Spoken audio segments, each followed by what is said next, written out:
process. It's scary in a good way. You get to go home and you're like, we lived today, didn't we?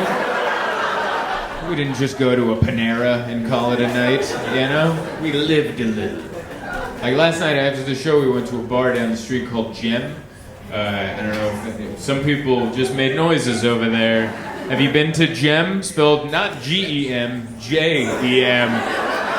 Just to let you know, they picked a word off of Google. Have you been to that bar? Listen, yes, but also I loved it. Like it's a bar, but you can tell selling alcohol is not their main point of income. Like when we showed up, we confused the hell out of them. They're like, oh, what do you want? And we're like, I don't know, alcohol? And they're like, yeah, I guess we sell that. They were so confused, like sketchy people coming in the back door, they'd see us, and they're like, oh, and they'd leave. And I'm like, what are they selling passports in the back? What are they doing back there? It was great, man. We blew that bartender's mind. I don't think that guy's ever made a drink in his life. Like, I bought a beer. I got a bottle of beer, and you can point at it on the wall. And they don't have a cooler. They have a straight-up refrigerator, like from a house. Like a magnet, kid's report card on the front, refrigerator from the house. And he opened it up and like, here you go. And I was like, never seen that. I like that. And then my wife's friend, she ordered, I don't know why, but she ordered a tequila and soda. And he's like a drink? He was confused at the order. And she's like, yeah, like a drink. So he pulled out a shot glass, filled it with tequila, and went. And she's like, no, like in a drink. And he's like, in a drink? Yeah. And then so he got a bigger glass, poured the shot into the bigger glass. And she's like, but there's needs more things. And he's like, what, do you need ice? And she's like, yes, I need ice. And he left. There wasn't ice in the area. He went out back. I think I heard the car start. And I'm not making this up. He came back with a bucket like from a hotel. You know those plastic buckets in your room? He came back and he had tongs and he put ice in there. And then he's like, he had a can of club soda. It wasn't like with the gun. It was he's like, and then he poured a little. He's like, more? And she's like, yeah. And he poured a little more. And he's like, how much? He's like, to the top, dude. This one drink took like 9.5 minutes to make. And we're all just standing there watching him. And he looked nervous, like we're cops or something. He's like, oh, God. Just gonna know about the chinchillas we're selling in the back. And then he pushed the drink over. And the lady goes, she looks at us, she goes, I'm scared to ask for a straw. Because I don't think he's gonna know what that is. But we had a great time over at the Gem, dude. That was weird. People came in, they saw us, and they're like, whoa. They looked at my wife and my wife's friend and was like, oh, these are some classy ladies in here. Like, these people haven't seen women in so long. I don't know who these were. These people were like from a Bukowski poem or something. It was cool. And you're not going to get that by going to a nice bar. That's why I like going to, that's where you get a story, all right? You go to a nice bar, what's the story? Oh, I ordered a cocktail and it came out really nice. And the guy went, shaka, shaka, shaka, shaka. And then they had maraschino cherries, and I thought it was really good, so I asked for a second one. And he gave me the second maraschino cherry. That's not a story, that's a boring story. Instead, we went to a business that's clearly a front for something illegal. And we hung out there for way longer than they wished we would have hung out. And we had a great time. That's how stories are made. Go to shady places, all right? Also be careful. I don't recommend you go there by yourself. Go with a group. Go with enough that they're like, well, we can't kill them all. And then you'll make it out, and you'll have a good story to tell the next time you're at a thing, you know. But I like Toronto. I like what you guys do here. It's a good group. Everyone's so happy. Like it seems. I don't know. You guys are probably like, we live here. We could tell you a different story. But from an outsider standpoint, from someone who's visiting, it looks beautiful. I love it. We walked around downtown. You guys got a children's hospital. Very just a blunt name. I love it. Like, I don't know how you guys, if other cities, I don't know if you guys know, but other cities have children's hospitals too, and they call them something like, oh, St. Jude's Children's Hospital, or something Children's Hospital, and you guys are like, sick kids.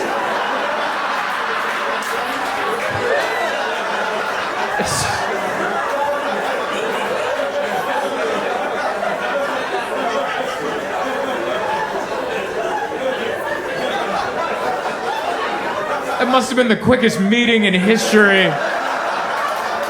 What are we naming the children? Sick kids! Meeting adjourned. Let's get on with it. No nuance. In front of the building just says sick kids, and there's like a kid in a wheelchair. And you're like, all right, we know what's going on in there. It's like they were trying to make sure that it didn't look like a front for something else. They're like, look, we're not trying to be like Jim down the street. This is what we're doing in here. We're helping these children. Oh, the excitement. What's up, everybody? Yes, you could be happier, but all right, that's one person that was sad. I like it. No, don't change. Don't clap now. You hold that tight. That's always fun. I like one person that's in their head like, oh, no, that's not a good parking spot that I got.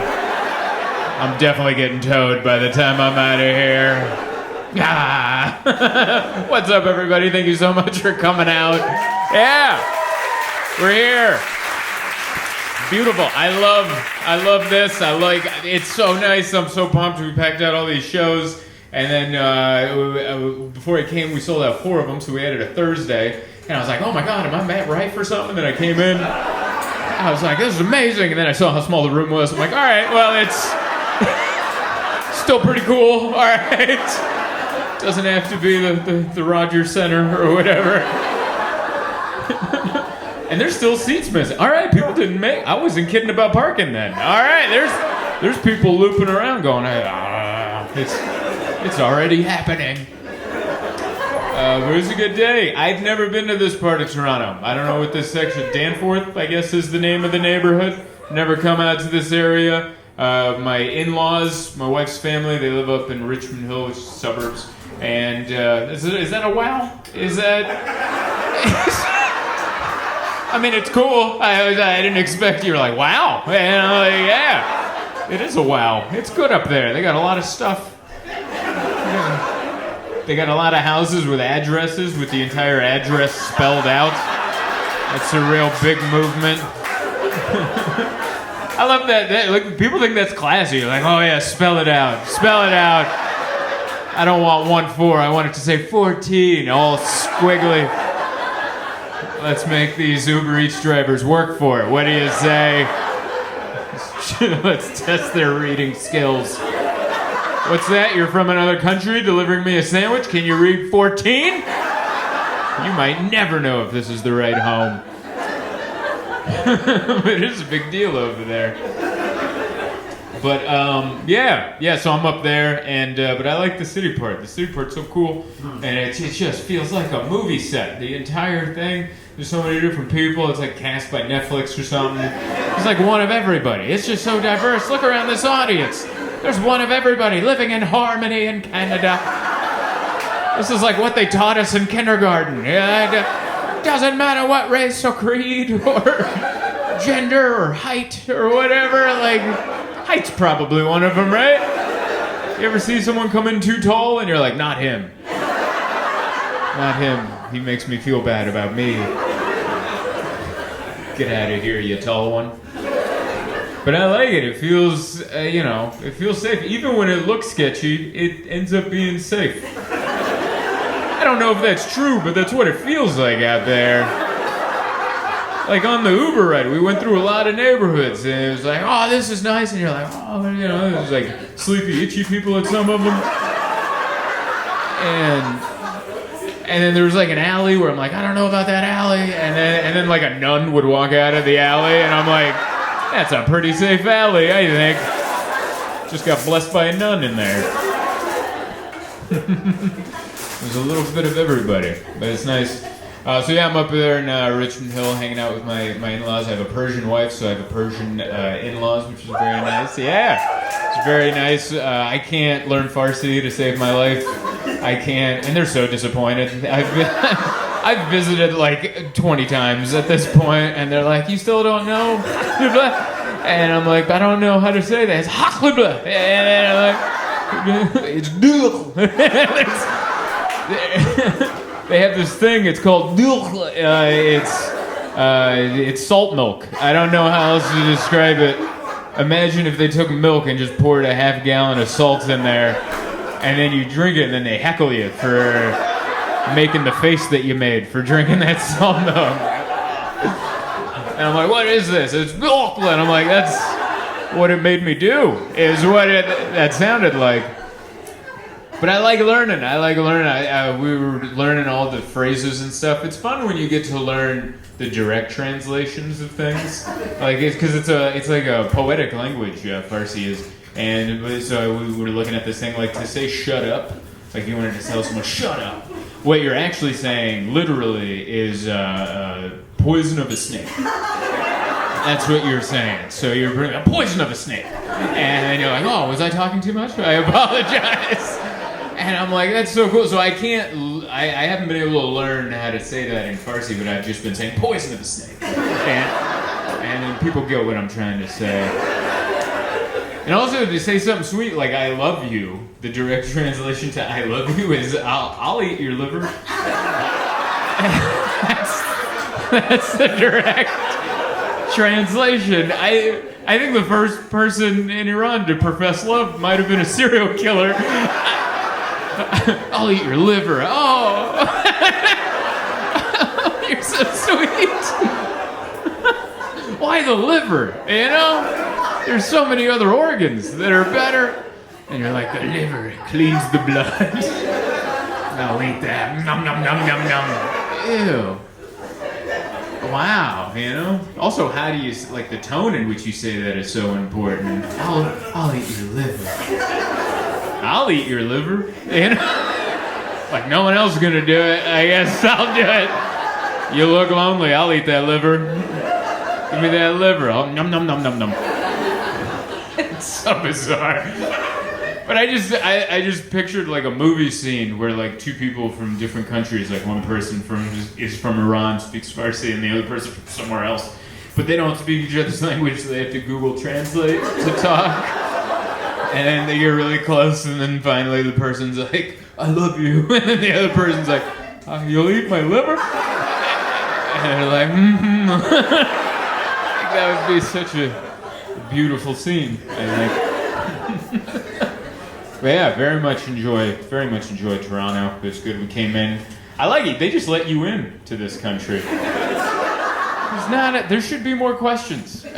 Quite honestly, they let us in. We came in with 3 boxes. I checked 3 boxes. My wife brought a business that she no longer does and was giving it to her sister. And we had 3 giant boxes. And they weren't new boxes, all right? These looked suspicious, all right? They were falling apart. We duct taped I was embarrassed to bring them to the airport. That's how bad these boxes look. We went through Delta Sky Priority, and I'm like, yes, I'd like to check these trash boxes. And I'm like, they're gonna have questions when we land at the other one. Like, there's no way we're gonna bring by 3 boxes that look like they should be ticking. And they look like it's so nefarious. Like, and there's not even a question. They just went, welcome to Canada. And I'm like, no, dude. Anything about these boxes. I'm nervous, even though I know there's nothing in there. I like the way you guys run it, though. Because I get so nervous when I go through your guys' customs, even though they never ask me anything, but I feel like I'm going to give something up. And especially when I'm coming for 2 reasons. Because I'm coming here to work, which I'm supposed to declare. And I'm coming here to also see family. And then on the computer, they have you come in, there's like a screen, and they're like, are you coming here for work or business? And I wanted to do, both, kinda. And then I just hit family, and I'm like, he's gonna know. And then I wasn't ready for the photo, because it just came up and flashed, and I went, huh? And so now I'm handing him a readout of me going, huh? And then with a lie on there, or a half-truth of like, I'm coming to see family and picking up a check at the comedy bar. And so I get all nervous. Because the first time I came to Canada, it wasn't on this side, it was on the Vancouver side, and we drove across, and that guy looked me up, he was on my website. He was on my comedy website asking me questions that would only be on my website. And I was like, are you on my website? He's like, I don't have to tell you that. And I was like, it was so bizarre. It was weird because that one we weren't telling. My buddy Ed, who drove me across, was like, you're just coming to hang out at my house. Don't tell him about the show because you're supposed to. And by the way, I wasn't getting paid a lot for this show. I was performing in Kamloops at a 6-pin bowling alley. They have less, I don't know if you've heard of this, they have bowling alleys with less pins and a smaller ball. And I guess it's easier to play drunk. I don't know what it is. And apparently that wasn't enough entertainment for this venue, so off to the side, they're like, why don't we bring in a comedian from San Diego? Just have him drive across the border. It'll be fine. And so I flew into Seattle, got picked up and smuggled across. And that guy was nosy, dude. He was on my website, and then he was like, so where are you going to stay in Vancouver? I'm like, I'm staying with my friend Ed. He's like, oh, that's your friend? And I'm like, yeah, that's my friend. Where'd you guys meet? I'm like, we met in Las Vegas. And he's like, oh, so you're going to his house? And I'm like, yeah. He's like, yeah. I'm like, yeah. And he's like, does he sometimes go to your house? And I'm like, I mean, not yet, but depending on how this goes, I don't know. It was like he just kept going to the point where I wanted to go, hey, listen, man, I'm not gay. Like, there isn't anything between me and Ed. Ed and I are cool. I'm gonna sleep on his couch. Do you guys not have friends? Like, what are we doing right now? Because he was on my website. I purposely didn't put my show at the bowling alley on my website. But he was like, oh, so you were in Las Vegas last week? And I was like, are you on my website? I don't have to tell you. So that guy was all serious. And then here I am, many years later, going through your airport with 3 very shady-looking boxes. I'm like, come on in. Come on in. It's wonderful. But yeah, it's been good. It's nice to hang out with a family. It's nice. There's so many people in the house, and you can just, I'm not comfortable.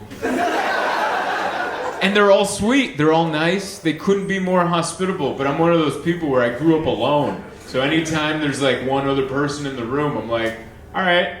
Like the whole time, it doesn't come. Do you know what I mean? Like the whole time, I'm like, whoo, you know? Like we came down, we got a hotel down here, and when we got into the room, I'm like, finally. I just took my pants off and just, And my wife's like, what is it? That wasn't comfortable up there? I'm like, no, they're just around. Everyone. I grew up in a small family household. There's 2 people. One of them would leave. The house is yours. But this one, everyone just meanders around. Watermelon. And you're like, yeah, I guess. And then you just eat watermelon. And they're so sweet. It's how normal families. It's what I used to watch on TV growing up alone. All right? It was a family in a living room, just jabbing each other, having, and I'm like, oh, that looks sweet. And now I'm in it, I'm like, oh no, where are the cue cards? I don't know my lines. How do I interact in this situation? It's so uncomfortable. I've learned that a lot about myself, because I have anxiety, and it's a lot of people have it. Mine's not that bad. It's just I didn't notice it. I'm mad that I know that I have it now. There's a lie that's being told in the mental health community that says once you realize your problems, you can work towards getting it better. No, now I just notice it more, and I'm fully aware. I'm out of my body watching myself be uncomfortable now in line to get coffee. Thank you. Instead of just before times where I would be like, everyone hates this, you know? Everyone's going through torment in their mind right now. But no, now I'm watching myself going, don't wring your hands. People can see that. Don't do that. So now I'm like, should I put them here? And now I'm like... And now I'm asking me, watching myself, I'm like, is this how people stand? I have my lines in my head. I'm ready to, I'm ready to roll. If I go to Starbucks, I practice my order in my head before I get up there because I never want to get, because if I'm not ready, I'll just yell whatever like, oh, London fog! And then I find out that's tea. It's not even coffee. Throw that away, go to another coffee shop and try. No, if I'm in line at a Starbucks, I'm just there like, bacon, egg, Gouda sandwich, sweet cream, cold brew. And that's just the little tape that plays in my brain, and then I get a little closer. Bacon, egg, Gouda sandwich, sweet cream, cold brew. Bacon, egg, Gouda sandwich, sweet cream, cold brew. And then finally, hi sir, what can I help you? I'll have a bacon, egg, and Gouda sandwich, and a sweet cream, cold brew. But if they're like, we're out of all of that. London fog! Yeah. Thank you. Some weirdos connected with that. Hell yeah. We're all uncomfortable. No, I love coming to Toronto. My wife's family is from here. They live up in Richmond Hill, so I hang out. I've been hanging out there all weekend.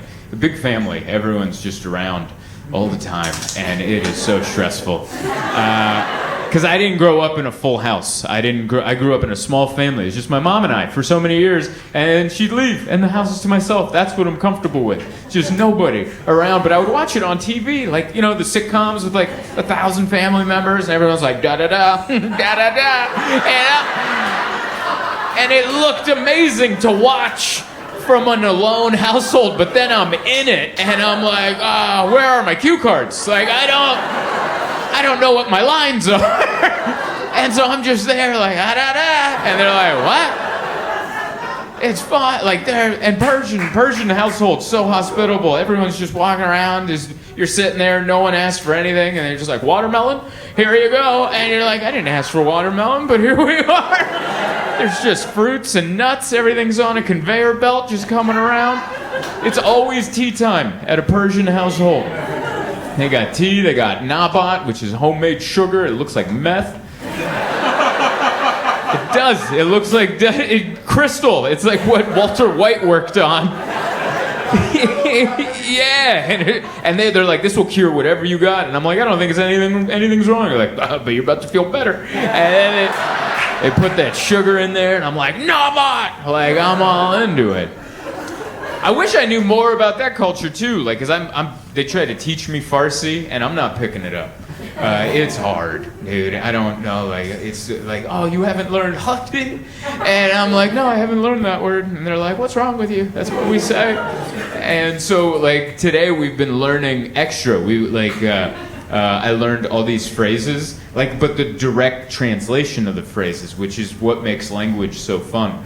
Like, I learned, like, shut up, like how to say shut up. But I learned that shut up means poison of a snake. That's what so if you tell someone to shut up, you're like, poison of a snake.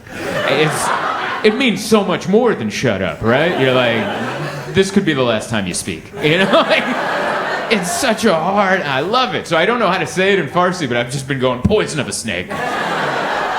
You know what I mean. That's Zahrahman. Yes. Zahrahman. And the direct translation is poison of a snake. Yes. And it got worse than I learned I love you, which means the direct translation is, I'll eat your liver. That's how you say I love you. Right? All right, I'm glad you're here. You're like, he's not lying. That is how we profess our love to people. And I'm like, good Lord. And they're like, right? And I'm like, it shouldn't be. I'll eat your liver. Like, who, the first person to profess their love in Farsi was a serial killer. I'll eat your liver. That's how much I love you. Oh, man.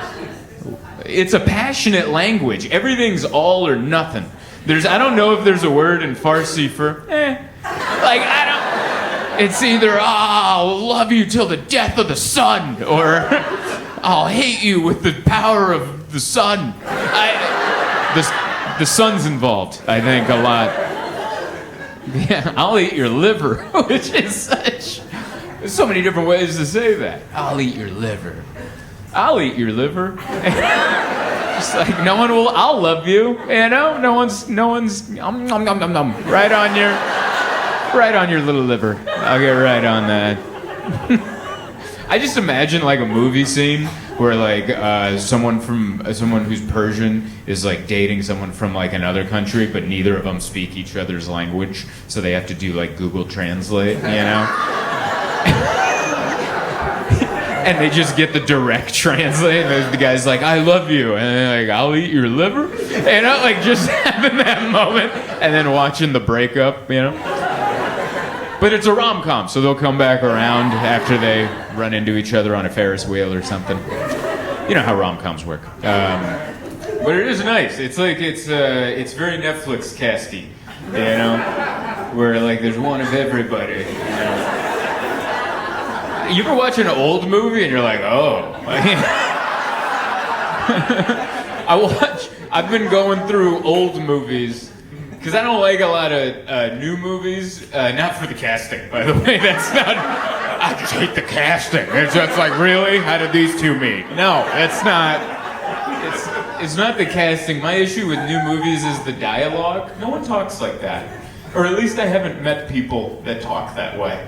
In the new movies, people just like in comedies, two characters will just stand in front of each other and trade punchlines. And you're like, who talks? I've been alive for 37 years. I've never been in a conversation with me and some guy just duel jokes at each other during a holiday Christmas party. That has never happened in my entire life. So I don't like, that's my issue. I think the dialogue with newer movies. And it's just slow down, you know? Everything's so fast. Slow down. I know everyone's brains are phones, but mine's like, all right, why don't we calm down? You ever put on an old movie? It takes like 9 hours for the intro to finish. It's like, it'll be just helicopter footage of the city of Los Angeles for like legitimately 45 minutes. 45 minutes, you're like, oh, we've already seen that building. And they'll circle the entire building. Twice the sun will rise and set, and it's still circling. And that's how much patience they had back in the day. They're just eating popcorn. It's a pretty good movie. You got nothing but time. But I see why the casting's different, because I never watched any of the Dirty Harry movies. You know, Clint Eastwood. Never watched any of those. And I'm like, I don't know why. You always hear the clips. Why do I know, make my game, punk? Why do I know that catchphrase, but I haven't seen the movie, so I watched one of them. I didn't know there was like 20 of them. They have a bunch, so I watched Sudden Impact. That's the one I watched. Came out in 1983. Intro took 4.5 hours. I loved it. Just wide scenes, like extra. Like he'll get out of the car, close the door, put change in the meter, like double checks the lock.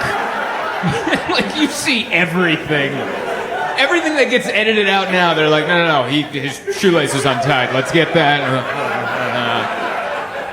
Winks at a waitress. Like there's so many things that just cut through in movies now. And they left them all in.